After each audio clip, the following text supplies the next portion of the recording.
So, I mean, yeah, come on over here. So there's a couple different things going on here. This is all video stuff. So that's actually a controller for 4 cameras. Wow. So I can pretty much,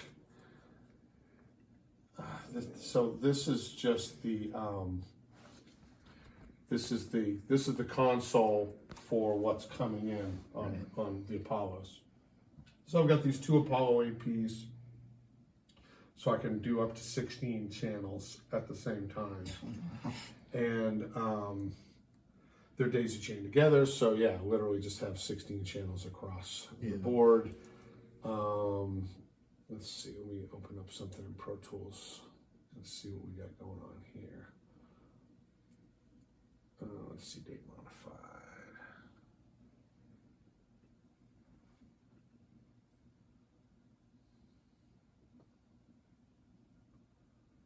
No, that's 21, there we go.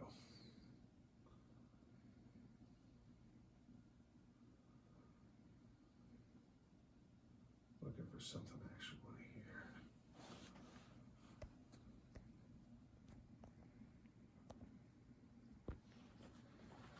How did I do for, let me look for this guy.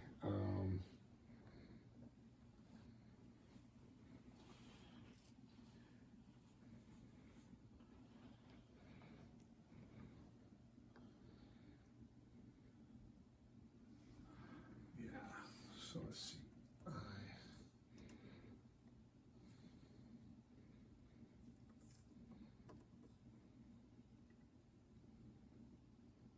No.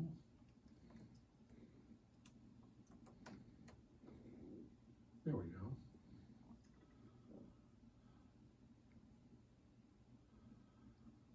I'm assuming that's it.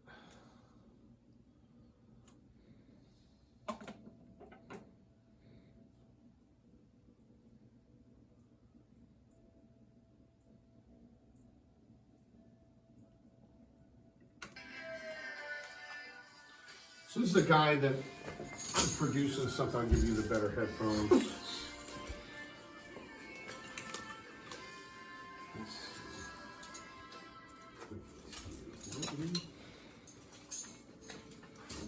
How is this?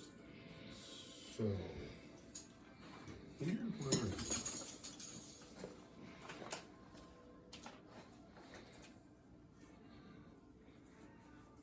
Do you have anything? You got it? What's up? You got it in there? Yeah. Okay, cool. So, so on this one here, where it started and where we finished was really interesting. He sent me everything that he had done, and I really liked a lot of things that he did, but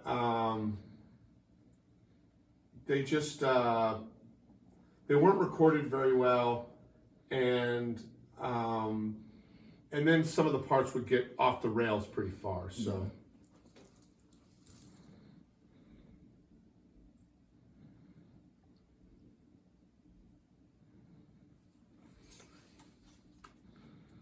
Did you mix this? what's that? Did you mix this? It's not mixed yet. It's not mixed yet.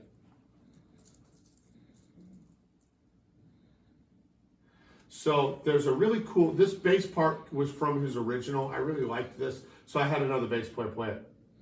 Yeah.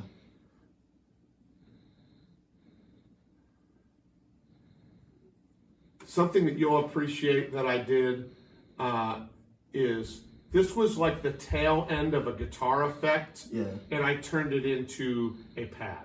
Oh, nice. Oh, that's really cool, actually. Yeah, that's a cool texture. Did you reverse it? It already had that going on it. It Yeah. was what was happening at the end of this thing. I just said, that's awesome. Yeah. Let me turn that. And in the beginning of this felt really empty. Yeah. So I was like, let me turn that into a pad. Yeah. So I just kind of took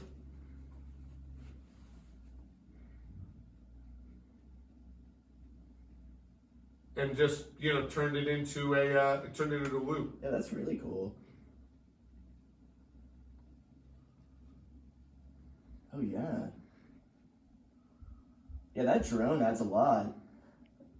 That's cool. Yeah, that helps a lot, doesn't Yeah, it? absolutely, yeah. So this is not the final vocal, but it's a good vocal.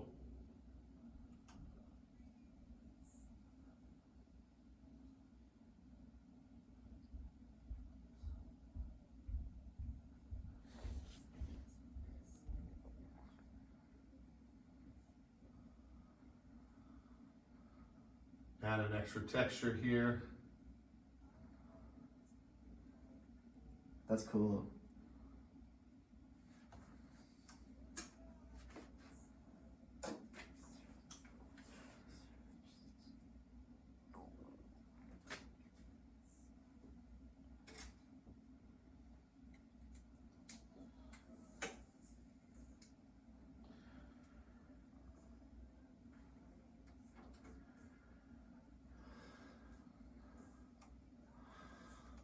Yeah, so here's where the drums come in here.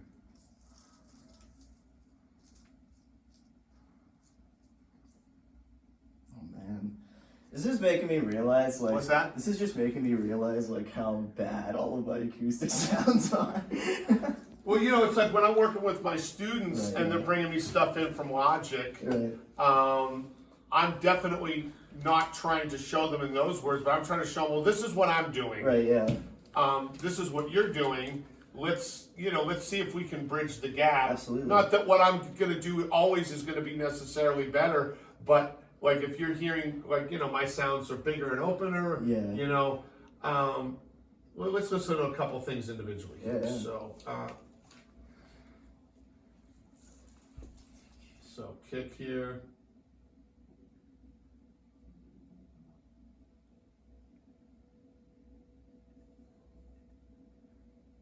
Get the sub and the... So that's the Solomon that's Yeah. up front. That's pretty nice, right? Yeah, I agree. It's real punchy. The crunch on the bottom.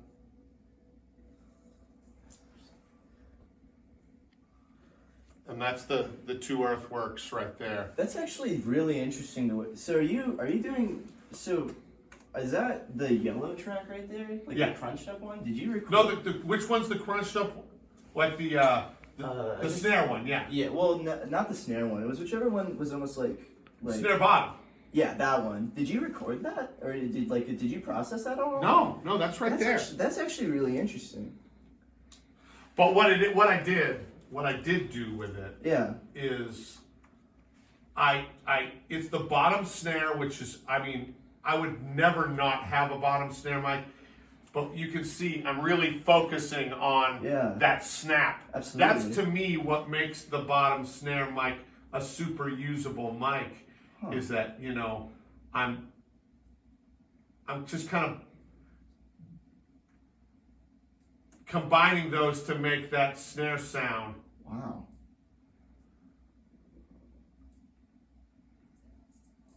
And you haven't compressed it at all, have you?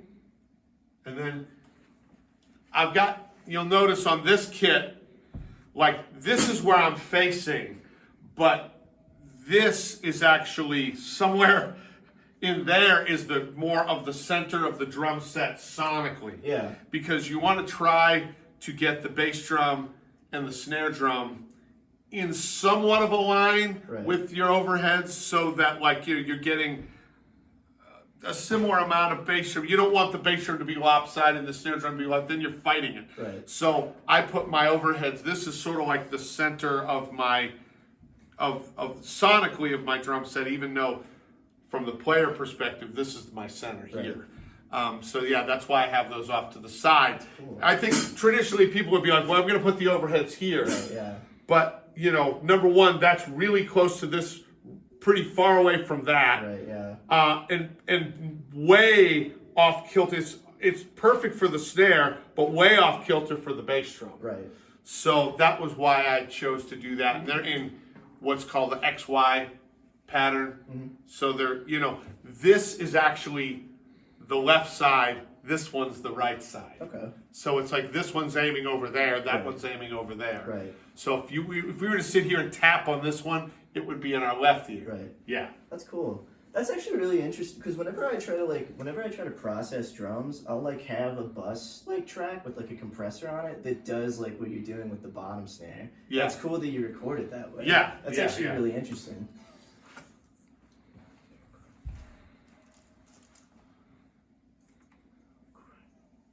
So I get into this verse here. Yeah.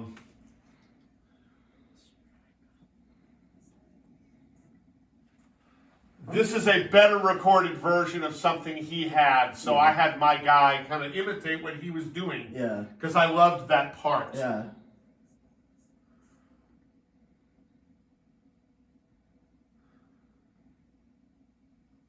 That chorus sound is cool. What? That chorus sound is cool. Yeah. So it's the mandolin kind of playing a really... Oh, that's what it is. That makes more sense, actually.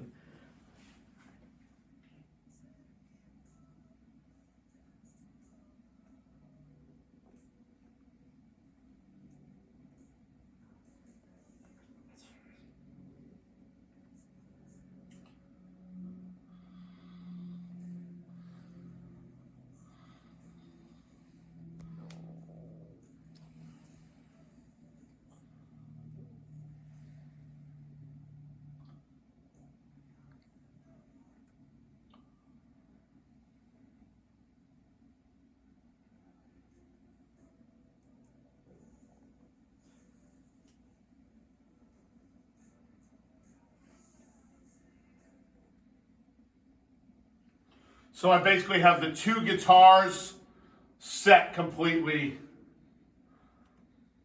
And for me, that's just standard.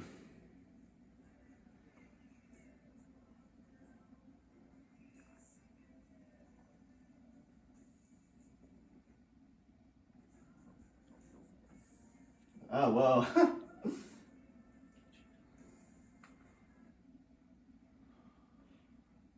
And so I did those strings on my iPad. Really? I did. I brought them in on my iPad. I know it's like for you that'd be a really dumb way of doing it. That's awesome. Because you'd have a way, but I wrote the strings out. Yeah. And then this particular program has some really good sounds in it. So Yeah. I've just used that sound. And I'm not using it way up front. Yeah. Yeah, it's like reverbed enough to be in the back, which I think is cool. That's cool.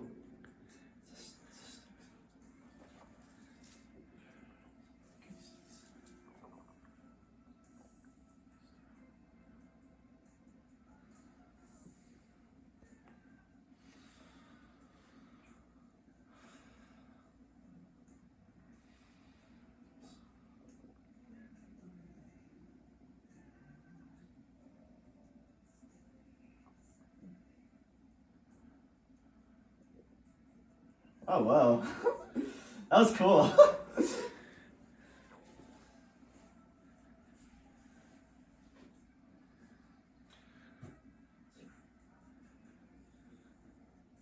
See, like sometimes I play bass on these things, but I knew what I needed was just a little better than what I could do on bass. So.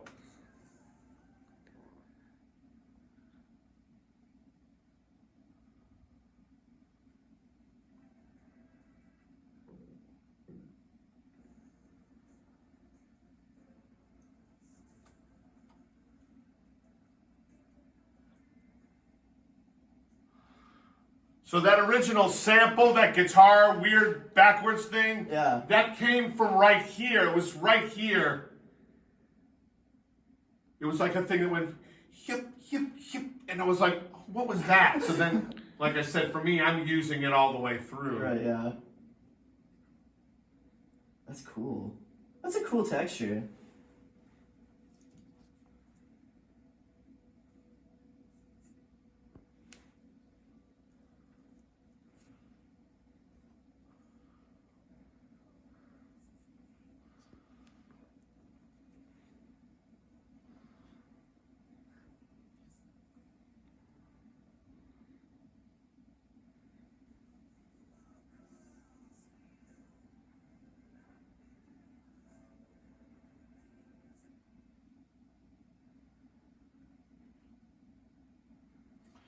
So when I gave the guitar player the chart, I gave him a Nashville number system chart. Yeah. This was,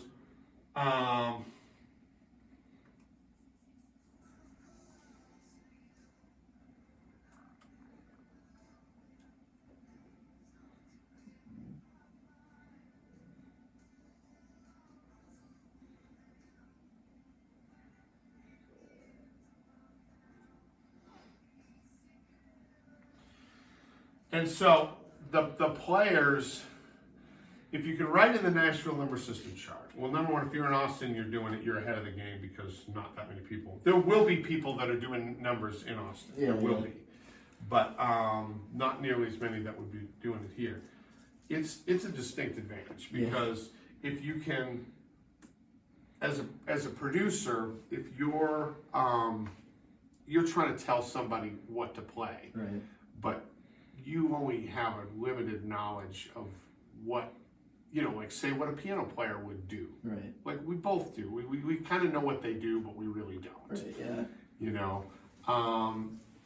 So if you've got a limited knowledge of what they would do, if you give them a detailed framework and you just tell them to do what they do, they're going to do stuff that's going to be way cooler than if you went through all the process of writing out every little thing that they write. And that's kind of the advantage. So when I'm listening to the parts that these guys are playing, I'm knowing that I didn't ask them to play that. Like the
So it's cool because I here is my base of operations. Yeah.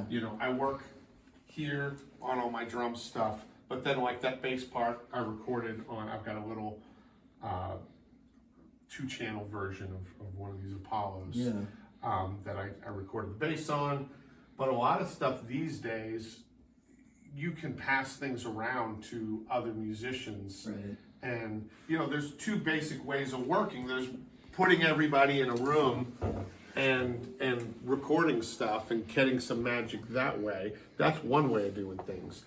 And then the other way of doing things is working in layers. Right. And that's really more of the world that you're used to working in. Yeah, I agree. So you can definitely use that to your advantage. And you've got all of the synthesized stuff that you're used to doing. Yeah. But then you also have the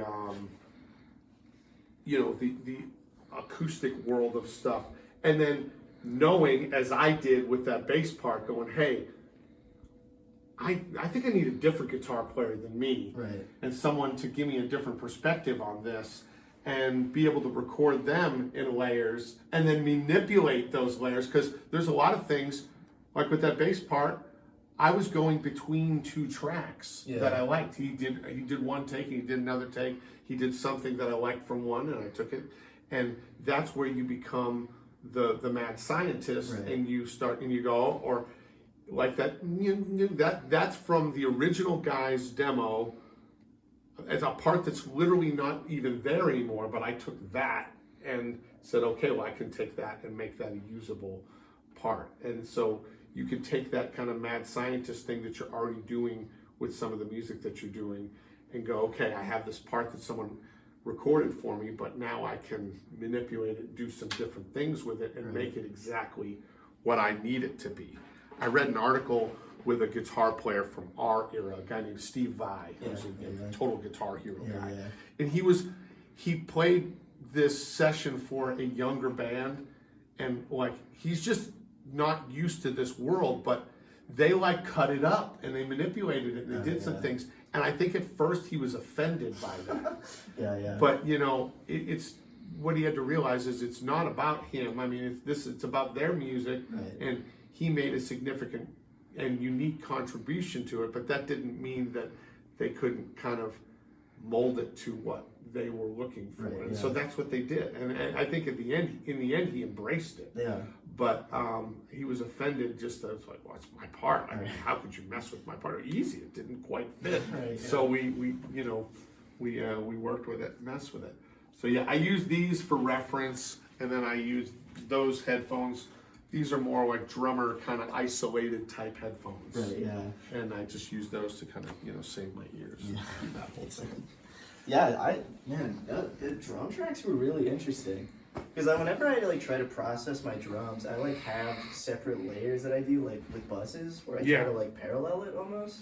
It's interesting that you record it that way. That's really cool. Well, yeah, and the other thing is I'm working with a lot of what I would consider to be amateur musicians that are recording their own little project, you know, and so I have to assume that they're not going to have a really extensive knowledge of how to make things sound great. So I want to make sure that what I'm sending them, already sounds great. Right. Yeah. Now this was like a really super bad, like he's trying to be bluesy, but it's not. But then you'll hear like it's a different drum sound. Okay. So that was something I produced. Yeah. So that's one level. Okay. This is something I'm just playing drums on for somebody I got paid to do, you know? Right? You know, so, but I'm not concentrating on that. What I'm listening to is I'm going, different drum sound here. Oh, that's just so fat, dude. That's a super fat sound, right? So the only processing stuff that's affecting it a lot is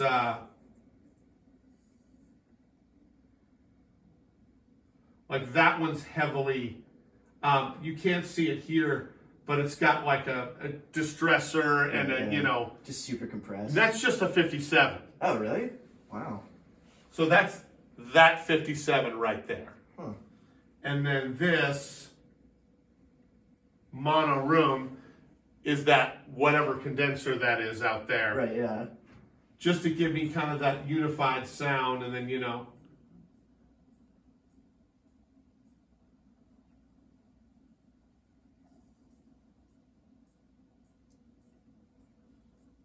so there's just kicking overhead. Yeah. That kick is super punchy too.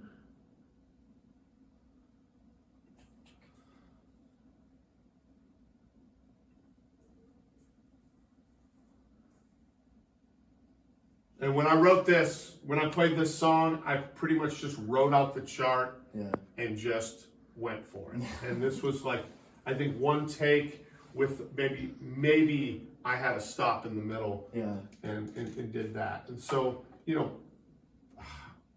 one thing I could tell you about the music business is that one of the things that, it's different from what your dad does or what we do in that, like, I'm dealing with the hustle economy. Right. Okay? People that work for a big company are not as much dealing with the hustle. Of course, if they don't work and they don't hustle, they're not going to make any money. Right, yeah. That's a granted.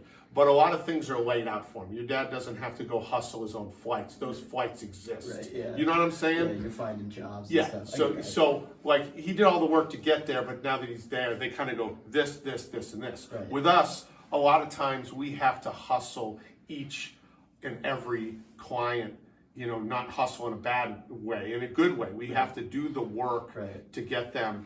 And so as a musician, especially now more than ever, like now in my life more than ever, I'm on almost 100% hustle Yeah. economy. So my income comes from private lessons, group lessons, which, you know, of which I would count this weekend that I'm doing. Right.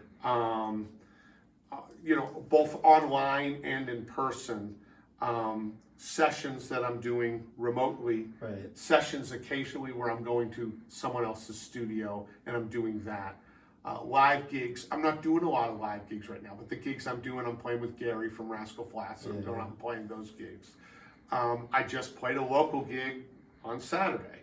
You know, it didn't pay the same amount that, you know, playing with a big artist does, Right. but there's other, for me, like just going out there and like sharpening my skills and being in, you know, just being in it, Yeah. as opposed to just being, you know, playing the gig where I've got a drum tech setting my stuff up and setting my sticks Yeah. right where they go, you know, walking into a club and just dealing with how it is and like, you know, playing music. And it was a great time, but that's also a part of what I do.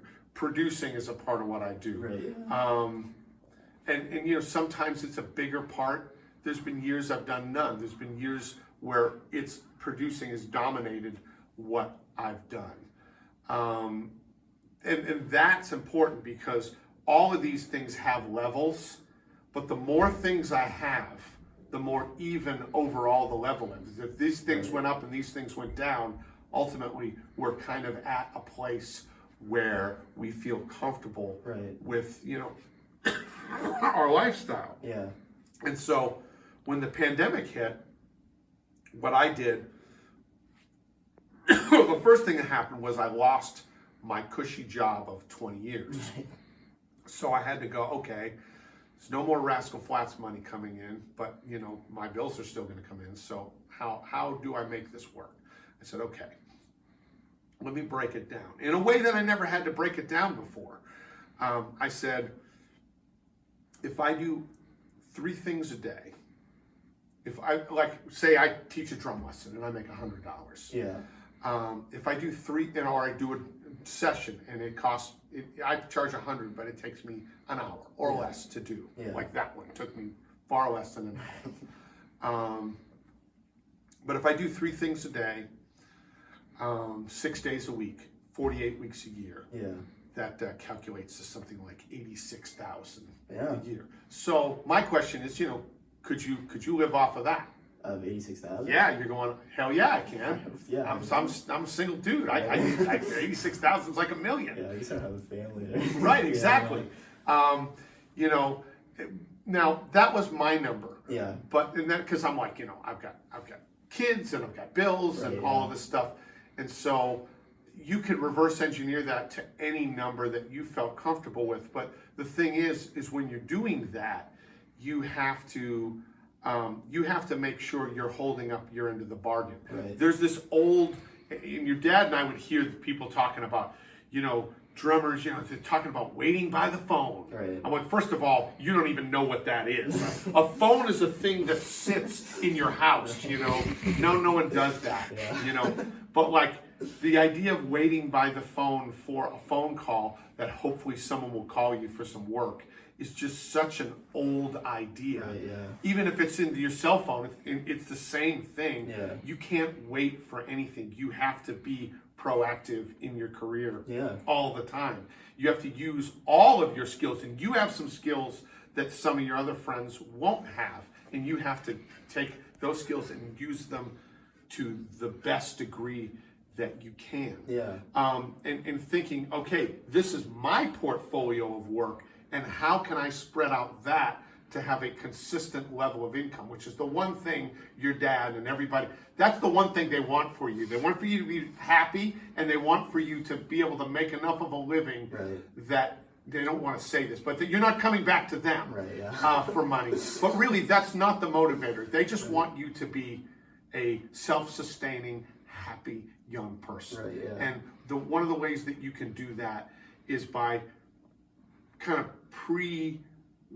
making a prevision of how your career would be going and go, okay, well, if I'm teaching lessons or if I'm recording, how many of these things do I have to do a week? Right. And if I'm not doing that many, like for me, if I'm not doing 3 things a day, 6 days a week, I mean, I can have some days that I'm not doing something, but Tuesday I taught 8 lessons.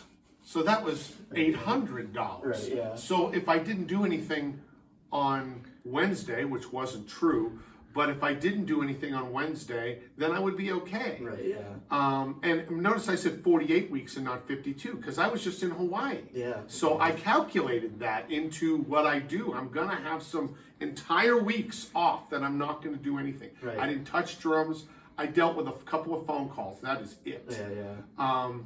So, you know, you can have a life that has some stability and consistency if you have multiple revenue streams in what you do, right. and you are diligent about making sure that you're working enough in all of those streams to be able to make a consistent living. So for me, if I'm, like I said, if I'm not doing those 3 things a day, 6 days a week, then I would make less. But the fact is that I ended up making more than that. That was just my baseline. Right. Like this is what I have to hold myself to this standard every day. Right, so yeah. every day I wake up, I'm gonna do at least 3 things. And but I ended up making more because I did more. Right, yeah. But you'll end up making less if you do less. Right. So just thinking about that you're an independent contractor and that you have to be thinking every day, what am I doing? How am I making a living today? Right. And you know, because the idea of, you know, you getting onto a studio and them paying you some sort of salary, I don't know, maybe it's possible, right. But I think it's more possible that, you know, there's a lot of guys like in Nashville that are just independent engineers and they get booked for sessions. And so you just have to be doing that. You can be offering your services online like I do. Right. There are several online places where you can offer your services. Like the one I use is called Air Gigs. Have you heard of that? No. Well, let's look at it. Is it Craigslist for gigs? Yeah. That's cool. Yeah, totally. So there it is. So I have 5 messages. I don't even know. Hello, Jim. Let's read this one from this person. Doing a country duo from Norway. Figures. We need live drums. How long time do you need? It's better English than I have Norwegian, so I'll give them credit. And I'll get back to that. So, and I'll end up going, yeah, let's see, simple, easy rock country is 8 or 10 recorded drum track files. They're, you know, looking for individual files, you know. Yeah, okay, so that's a gig that I'll end up doing in the next couple of days. So I have some other things like that. So I look at my seller thing, my revenues here. So it says I've done 680 transactions on this website. I have $108 available, and that's how much I've made since I've joined. How much is it? I've made $91,000 since I've joined. Rock and roll. That's pretty crazy, man. But this is just one of these things. Right, yeah. There's several of them. A lot of young people are using Fiverr. Yeah, I've heard about that. Yeah. They're using Fiverr for this same thing. Yeah. But there's another one called Sound Better. And, you know, you could be like, hey, I will, you know, create a royalty-free techno track for you for this. Maybe you don't want to do that, but maybe you do. Yeah. But I'm saying you could. Or I will mix your track for $100 or $200 or whatever it is. The thing is you set your own price, but you have to figure out where the buoyancy is. Right. I could charge more for a lesson. Right. People like your dad could afford it, but people like you wouldn't be able to, and that's the problem. Right, yeah. Is I don't want to price myself out of the market that I want to be in. That's smart. Yeah. You know what I'm saying? So I'd rather do more work touching the lives of the people that I want to be around than go, okay, I'm gonna charge $200 a lesson, which twice as much. Right, yeah. But I'm not gonna get half as many clients. I'm probably gonna get 90% less clients. Right, yeah. You know, now if I wanted to only do that amount of work, well, that would be great. Yeah. But if I want to do more work, this is the work that I enjoy, then I have to make sure that I'm pricing what I'm doing at a place where the people I want to work with can afford it. Yeah. And that goes for lessons, that goes for sessions. I mean, my session rate, if you had an important song you wanted someone to play drums on, you can afford to hire me to play drums on your thing. That's true, yeah. Right? Yeah. You know, and that's the way that I like it. I Right. like it that, you know, anybody can afford me. I don't, you know, there's people in LA that are like, well, you know, I charge $600 a song. I'm like, cool. You know, I mean, how many songs did you do? Right, yeah. Because, you know, I did 100 this year. Yeah. You know, that kind of thing. So It's probably good too in terms of like building portfolio to have like a good quantity amount of like things. That well, I you mean, do. I think I'm even past that. Yeah, I mean, that's it's true. like I've just got so much, Right, yeah. you know, that like I couldn't. It would be hard for me to even keep up with. Right, yeah. And I saw I saw a thing that was going around on the drummer page, and it was talking about the most recorded drummers of all time. Yeah. And the numbers were way off. It was like they had people in the hundreds. I'm like, you know, Hal Blaine was the top session drummer in the 60s and 70s and into the 80s. Yeah. He recorded over 20,000 songs because he was doing 4 sessions a day, 6 or 7 days a week for 25 years. Wow. You know what I'm saying? Yeah. So, like, the quantity will get up there. I mean, I've done, you know, 600 jobs. Some of those jobs had 18 songs on them. Right, yeah. You know, so I mean, it's really easy for me. And a lot of jobs I did that weren't on there. Yeah. It's like in the last 6 years, I've probably done 800 songs. Yeah. You know, but it's the work that I enjoy. And when I get opportunities to do things that are really like that thing that you just heard, that was just some person's thing, and Yeah. who knows who will hear that. Yeah. But every time I'm doing something, I'm taking it just as seriously as if it's a big time record. Right. I want to get great sounds. I want to get a great performance. I have to record things well. Right.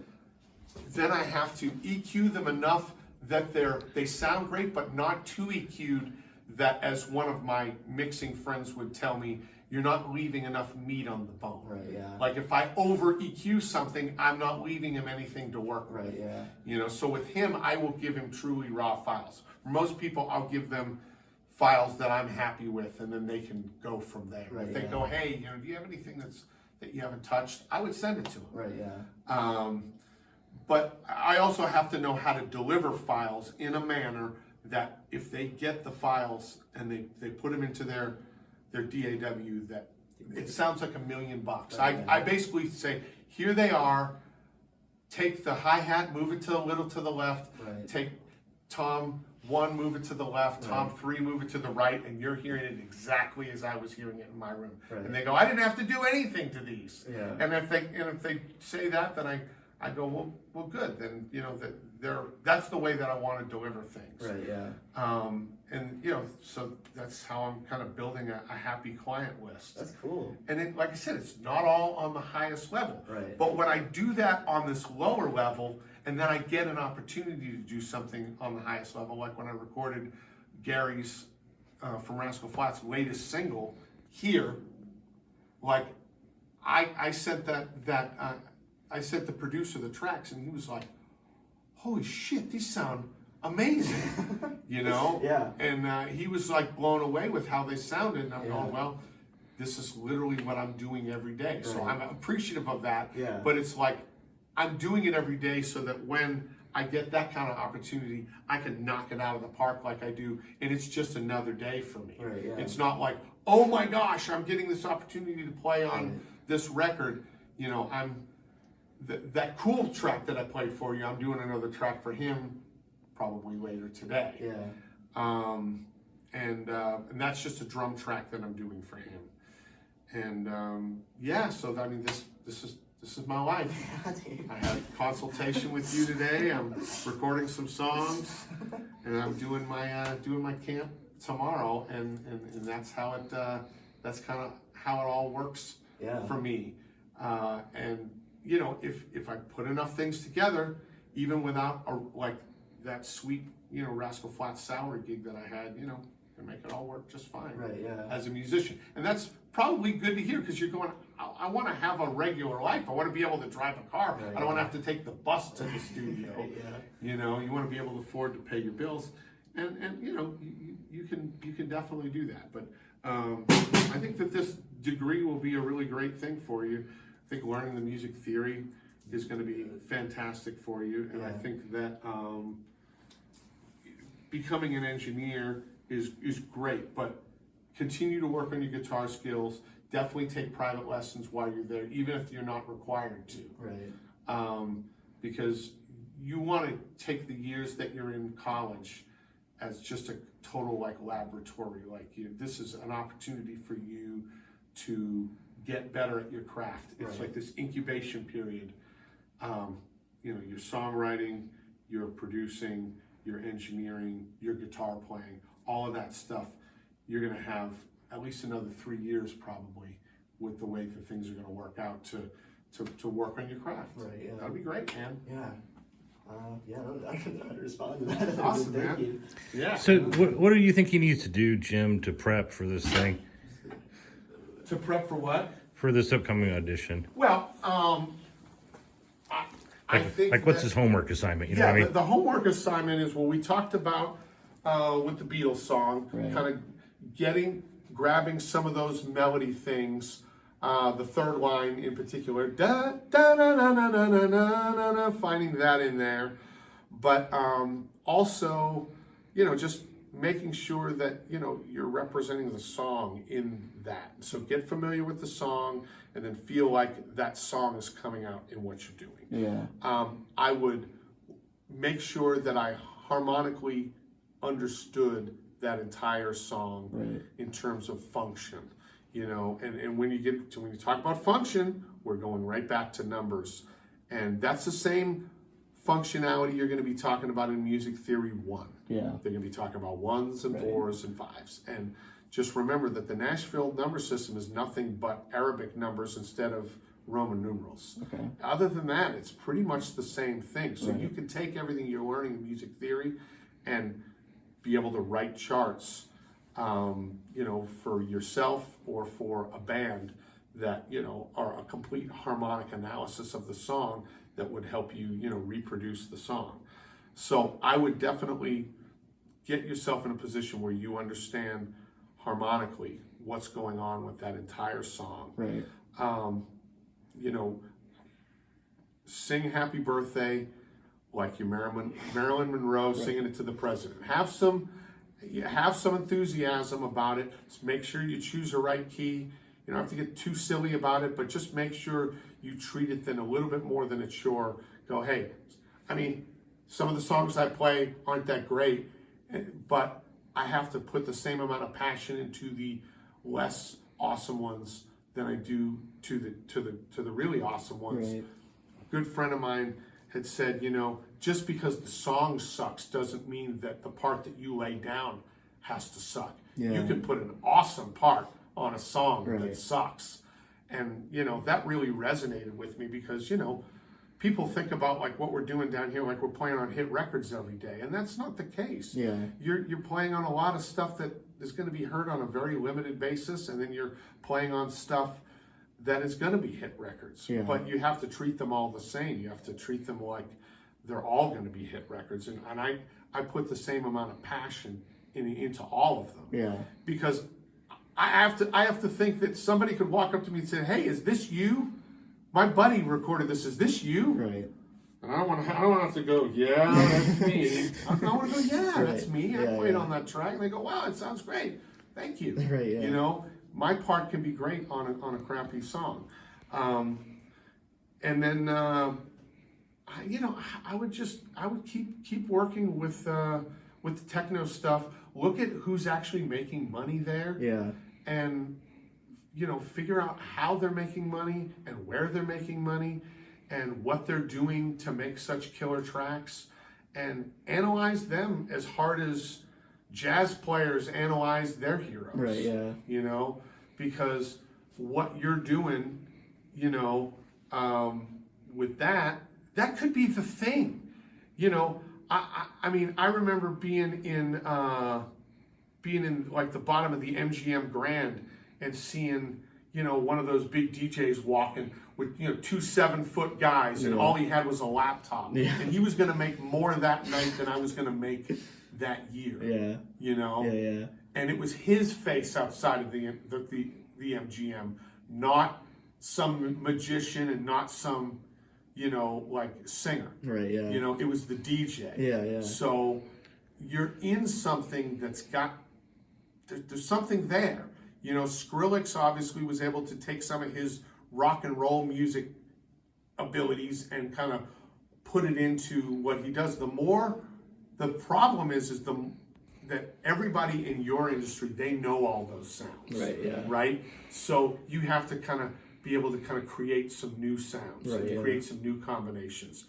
And if you can do that, you know, you might be able to make more than me and your dad combined walking around with a laptop doing that stuff. It's possible. Yeah.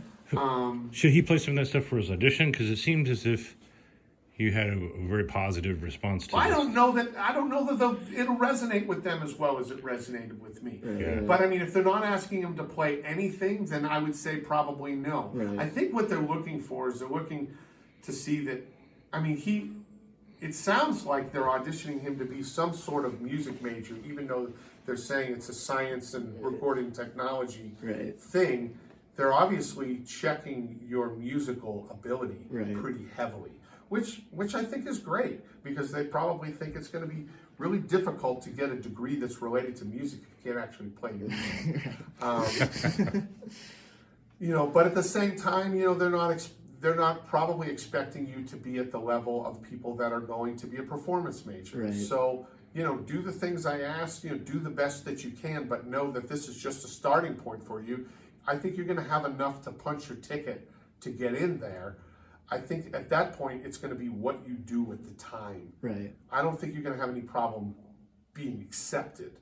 I think that the problem is, you know, just making sure that you use the time that you've got in college, probably the next 3 years, you know, to really work on all aspects of your craft. Because remember, that's your job right now. Right, yeah. Your job is not working, thankfully, you know, some people have to have a job while they're going to college. Right. I didn't.